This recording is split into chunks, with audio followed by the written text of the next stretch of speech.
Now I'd like to introduce Scott Sambell, and he is one of our power users, as you will see, and he has put together many of the things, many of the aspects that we've already been talking about in, I think what you're going to find is a very interesting story and use case for GIS. Scott? Thank you, Paul.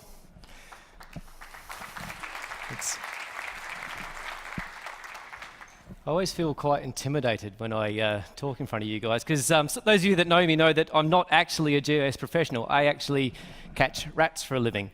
That's my job. It's slightly more glamorous than that, in that I'm one half of a conservation dog rodent detection team, and the other half is that small dog that you can see on the screen behind me there. That's Millie, and our job, Millie and my job, is to go all over New Zealand, from the top of the North Island down to the sub-Antarctic islands, to find the last rat in the forest. So we go to places that are pest-free to make sure that they are still pest-free. And at this stage, you could be thinking, where did they get this guy from? How come they've got a guy who says he's a rat catcher talking about his dog on the main stage at the plenary session? Well, there's a perfectly good explanation for that, but it's a long story. So without digressing any further, I'm going to tell you the story of the fenced peninsula. Now, this story starts 7 years ago and 70 nautical miles northeast of here on an absolutely beautiful island called Aotea, Great Barrier Island. And on that island, there's a very, very special place called Glenfern Sanctuary. And that's a place where this guy called Tony Bezade asked me to come out one day to have a look at his rat problem and the project, the very ambitious project that he was trying to do, and bounce some ideas off me. So I headed out to Tony's place at Port Fitzroy, and he's led me into his little office/laundry base of operations for Glenfern Sanctuary, and he's directed me over to this map on the wall. Now, I guarantee that this is the worst map that you will see on this screen this week, and I'm quite proud of that, and I'm quite glad that I had the audacity to take a photo of it while I was there. So I'm looking at this thing, and he's saying, yes, as you can see, you know, it's quite a big area, it's 240 hectares, and I want to make it pest-free. And I'm looking at this map, and it's literally 6 pieces of A4 paper printed out on his inkjet printer, stuck together with sellotape and put on a pin board with all these drawing pins in everywhere, and like then post-it notes and like vivids and all sorts of things on there. I'm looking like, that's cool, Tony, what's the idea? And he said, well, the red, when I've been counting what I've been getting, he said, well, the red ones are rats I've been catching, you see, and the white ones are the feral cats that are getting in, and the green ones, they're the pigs, and they just keep coming and coming, hey, like they keep. So what I was thinking is that I might put a predator-proof fence around the outside of the peninsula. Now, for you guys that haven't seen these predator-proof fences before, they're pretty awesome pieces of kit, but they're not a simple thing to build. And I had a quick look at Tony's map on the wall, and I'm thinking, oh, quickly, that's about 2 Ks. I said, Tony, you're not going to get any change out of $500,000 for that thing. I said, if you're going to invest in that kind of infrastructure, I said, you want to have a pretty decent system behind that fence for keeping track of all the stuff that's going on here. And he's like, yeah, well, that's what I was thinking. That's sort of why I asked you to. I said, so what type of system do you think I should need? And I said, Tony, you need a geographical information system. And he said to me, geographical info, that's, you're the man, this is it. So this is the type of thing that you do, is it? Is that? I said, no, Tony, I wouldn't have a clue. I catch rats for a living. I don't know how to do that type of thing. And that's where the story ends. Or it would have, if it wasn't for my now good friend, Parker Jones. And I was telling this to him, and Parker was working for this little organisation called Eagle Technology at the time. And he said to me, you know, Scott, we can hook you up with some ArcGIS software. I said, Parker, you know, I can't work this high-tech GIS software stuff, and I'm a rat catcher. And he said, Scott, we have some people who can help you out with that. And he bloody well did too. And I've been milking Eagle ever since. Anyway, and then when Parker left Eagle, he was so good at helping people like me that he started his own organisation called GIC. That's GIS in Conservation. It's sort of like an acronym within an acronym. A bit about them later. Anyway, on with the story. I had this copy of ArcMap that Parker got me, and so I got to work learning how to use it, and then designing the grid. Now, the hardest thing I had to find out there was the ship rats. Ship rats have got a home range of about 50 metres. That means that's how far they go looking for food and love before they come back home again. And the best way that I thought to keep track of those guys is by these tracking tunnels with these ink cards in them. Anything that goes through these, they hit the ink pad, they make prints, and I can tell by reading the prints what's going in the forest. So long story short, we did the eradication, we put in the $500,000 fence, we put the grid out there, we did a full monitoring run, 762 stations, came back with no rats, no feral cats, no pigs. Job done. Thank you very much, Tony. I'm off. A couple months later, I get an email from Tony, and he said, "Don't want to alarm you, but just picked up a rat here." So that's weird. How did it get there? How did it get past the buffers, past the...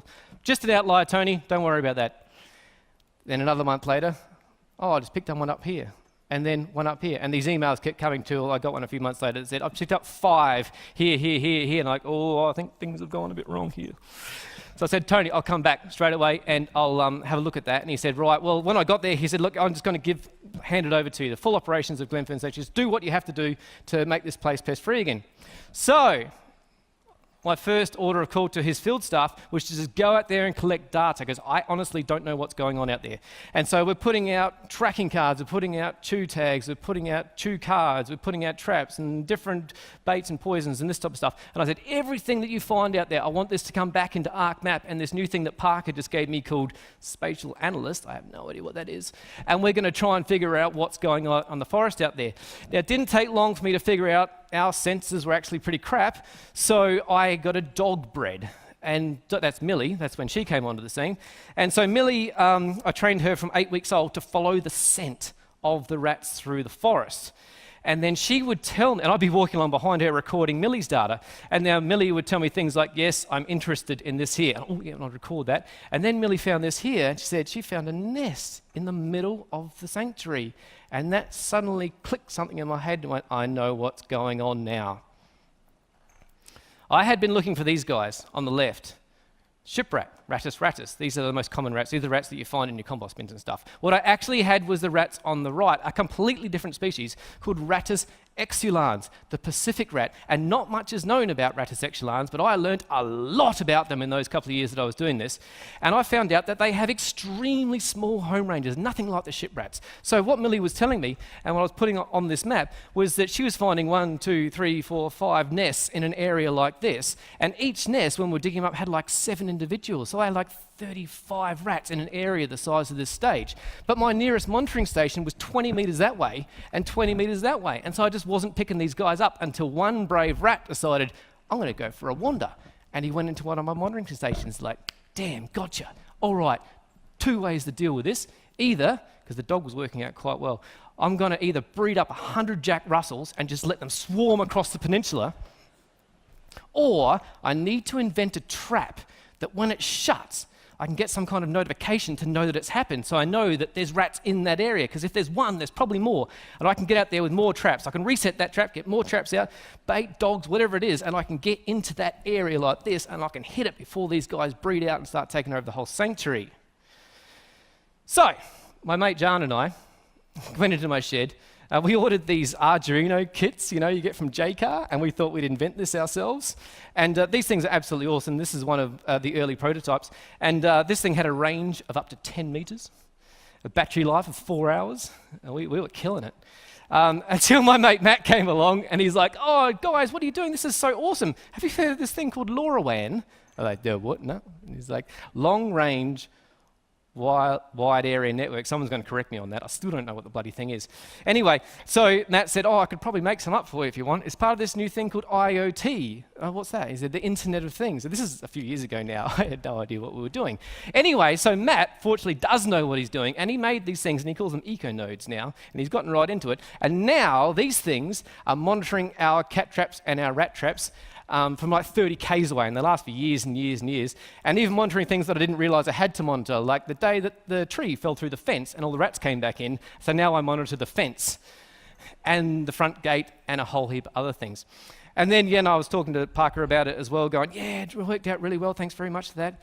And we're sort of thinking about going, what if there was this running through a geo event server? How cool would that be? And we talked about it. We nearly did it, but then, well, things happened. Glenfern was fixed, and so I went on to other things. And so one of the things that I started doing was doing some more work for the conservation dogs. And because I don't have a real job, the conservation dogs could just ring me whenever they wanted, day or night, and say, Scott, we just found a rat on this pest-free island. You have to get there in 4 hours. Get to this airport, there's a helicopter waiting for you, or get to this port, there's a boat sitting there on the water ready to go, and we'll get you out there, because the quicker you can get out these islands, the fresher the scent, the better the chance the dog has of finding those rats. And it's cool jumping in these boats and flying out. You jump off the boat, you run up the beach, and then someone hands you your briefing as you're running up the beach, and it ruins it, because it's just this A4 piece of paper that someone scribbled on there and said, this is where the guy saw the rat, and it's by the big tree, and this is the path just here, and that's the water, and that's the sun just there. I'm like, there's got to be a better way of doing this, eh? So I went to the conservation dog guys, and I said, you know what you guys need? You need a geographical information system. And they said, is that the type of thing that you could do? I said, actually, I think it bloody well is. To tell you the truth, I have actually been making one for Millie. This is what I was telling for the last 12 months. And here's the web map of what Millie's been doing, because I've just been running around behind her on all these islands, on these wild goose chases you've been sending me on.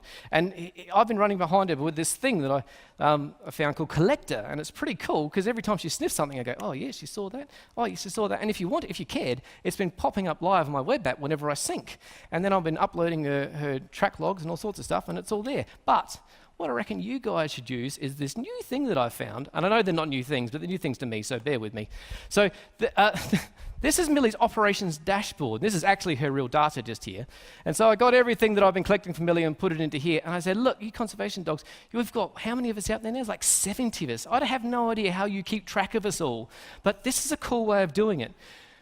Because if you want to know where anyone was, you send someone out to Ireland, or if you want to know if they've found something or how much work they've done or anything, you can track us all from here. And then I thought again, what if this was running through GeoEvent Server? And then, I'd get an alert on my phone because someone's hit the panic button on a feature layer somewhere, and this has gone to me and another dog handler and the helicopter pilot, and we've all scrambled, a bit like Thunderbirds are go. But anyway, this hasn't happened yet. I'm still working on it with them. But look, the fact is that we need as much help as we can get out there, because it's a bloody tough job and we get paid crap. And it's fair enough, because we don't actually sell anything. We don't make anything, okay? So you save the last kakapo in the forest and you don't get to sell it afterwards and make $1 million. You just keep on, you go and save the second to last kakapo, then you save the third to last kakapo, and you keep going like that. And so when the technological revolution happened and every industry got a new app and a new platform, this sort of the conservation industry got a little bit overlooked. That wasn't me, was it? And so, but all that has changed now, because I've discovered Survey 123 and Collector and the web app builder, and now us field workers are making our apps ourselves. And so we don't have to rely on some geeky software programmer to tell us how our schema should be or what our app should look. There's no geeky software programmers in the audience, is there? I apologise for that. But anyway, so now what we've got is apps for deploying our smart traps and for checking the smart traps and see what we've got in there, or checking our dumb traps or our bait stations or our tracking tunnels or all those things. And all this goes chink, chink, chink, chink down the line and goes beautifully to our hosted feature layer, which gets displayed on all these things. And we've even got apps. I've even developed apps, or developed, I just the web app builder. I can't say I'm a developer at all, for useless things like the Glenfern virtual tour guide. So when all you guys come out to Glenfern Sanctuary this summer for a holiday and stay at Glenfern Sanctuary, go to glenfern.org.nz/sanctuary. You can download this app right now, actually, if you want. If you've got Android, I have no idea how to do it on iOS. But my most favorite app that I've made, and not because of its functionality or its usefulness or anything like that, is an app that I call Where Are the Seabirds? Now, the reason why I made this one is because I was sitting in the office at Glenfern one day, just thinking about rats, and one of our field workers, Amelia, came bursting in through the doors, and she said to me, "Take a look at this thing." As soon as it comes up, there it is, just there. And I said, whoa, seabird chick, where did you find that? She was up on the ridge up here. I said, well, it's not a black petrel because it's white. She goes, you're a genius. No wonder you're running this place. I said, well, what it could be, it can't be a Cook's petrel because Cook's petrel has been extinct here for, 50 years. They haven't been on the island because they can't live can't live around ship rats and cats. So it can't be a Cook's petrel. She goes, it bloody well is a Cook's petrel. I'm like, but it can't be because and suddenly the pennies dropped. It's like, she said, yeah, you did it. I said, shit, we did it. This formerly locally extinct species has reintroduced itself. What am I going to do in my life now? I'm going to build an app for that. And that's what I did. And now we're monitoring 69 no burrows across the Kotuku Peninsula. That is the story of the Fence Peninsula in a nutshell. But it is one of many stories. The next story that I'm going to tell you, not now, but in 7 years' time, is the story of how we got rid of every last rat off of Great Barrow Island. Now, we've already made a start with that. What you can see here at the moment is all of our IoT-enabled smart traps calling in every 2 hours and instantly, when they're triggered, on a geo event server. Yes! And my mate Sam, my now new best friend Sam, is here somewhere. Thank you, Sam. Thank you so much for doing that. Still milking Eagle for all they're worth. Now, the big story, though, is this one. Now, everybody in the audience knows about this. I know that you have heard of Predator-Free 2050. Yes, we are not only going to get rid of the ship rats, but the possums and the stoats of all of New Zealand by 2050. Okay, and you think, oh, that's an absolutely ridiculous goal. Why would you even think about doing that? Why? Because of this layer just here. This is 1,023 polygons. Every one of those polygons is a place like Glenfern that has put up their hand and said, yes, I am going to make my place predator-free by 2050. And it's a pretty impressive little data set. So, but all of these guys, right, they're somewhere on this timeline between all those A4 pieces of paper sellotaped together with drawing pins on them, or there are hundreds of IoT smart traps calling in through a geo event server, all right? And all of them have one thing in common. They need a geo geek like you to help them along their journey from wherever they are on the continuum to predator-free 2050 and beyond. So, if this is the type of thing that you might want to be involved with, go to this website, or come and see us at the GIC stand downstairs at the community hub, and I'll be telling your story when I come back here to talk at the New Zealand Esri User Conference in 2050. I'll see you then.